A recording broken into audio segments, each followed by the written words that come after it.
Good morning, class ninth. We are in chapter tissue, and in previous lecture we talk about permanent tissue, simple permanent tissue, and right now I am going to proceed this topic. So in last lecture we talk about different types of simple tissues.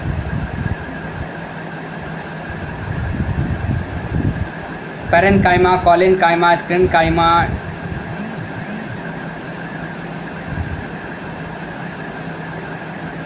transverse section, longitudinal section, these all things. Let us talk about more info regarding this simple permanent tissue. What you observe in the outermost layer of the cell, which is said to be epidermis, and the epidermis is usually made up of single layer of cell. In some plants living in very dry habitats, the epidermis may be thicker since protection against water loss is critical. The entire surface of plant has an outer covering epidermis. So basically whatever the cell are there, whatever the tissues are there, they consist of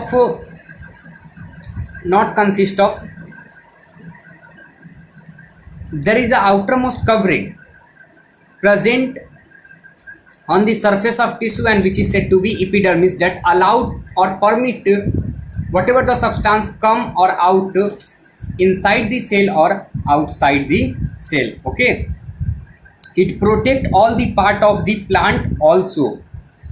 Epidermal cell on the aerial part of the plant often secrete a waxy water resistant layer on their outer surface.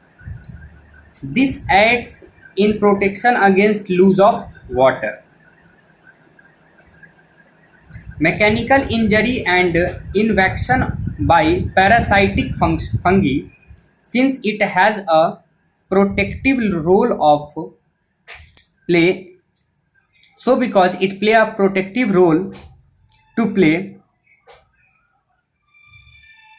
cell is epidermal tissue from the continuous layer without interlateral space. Most epidermal cell at relatively flat. So basically most of the epidermal cell present in epidermis, layer of epidermis, that relatively flat, and often their outer and side wall are thicker than the inner wall. So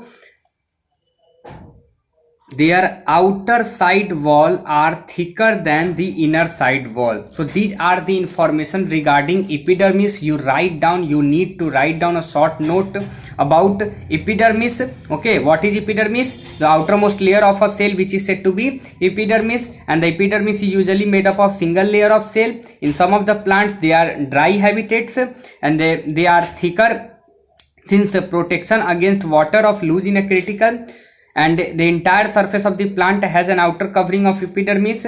Okay, and it also protect all the part of the plant. So these are the important things you need to write down in your copy. Okay, let us talk more about it. Most epidermal cells are relatively flat. We can observe a small pores here in epidermis of the leaf, and these pores are known as stomata. Okay, we also talk about stomata in photosynthesis process, how stomata, their tiny pores open. Okay, that is connected with, that is bounded with guard cell. Okay, once it is open when plants or leaf need carbon dioxide from surrounding. Okay, once photosynthesis of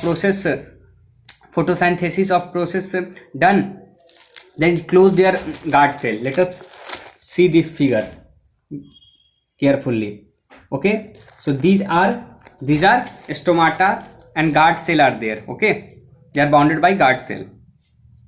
I repeat, stomata are enclosed by two kidney shaped cell, which is said to be guard cell, and they are necessary for exchanging gas with the atmosphere. Transpiration, loss of water in the form of water vapor, can also take place through stomata. So whatever the transformation of water as in a form of water vapor are there, they take place through stomata, and also the gaseous exchange done with the atmosphere through only stomata. Okay, so you can also recall what which gas is required for photosynthesis? So you obviously study about it.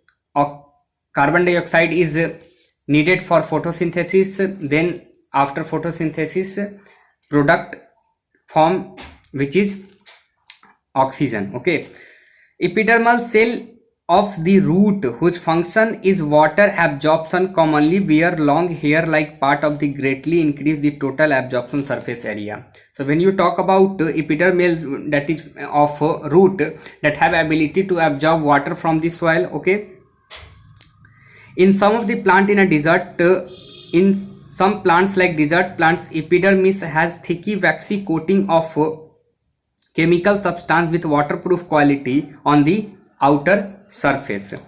As plants grow older, the outer protective tissues undergo certain changes, and a strip of secondary meristematic located on a cortex form of the layer of cells which constitute the corks. And the cell of the cork are dead and compactly arranged without the intercellular space. They also have a substance called suberin in their wall, and that makes them impervious of this gaseous and water.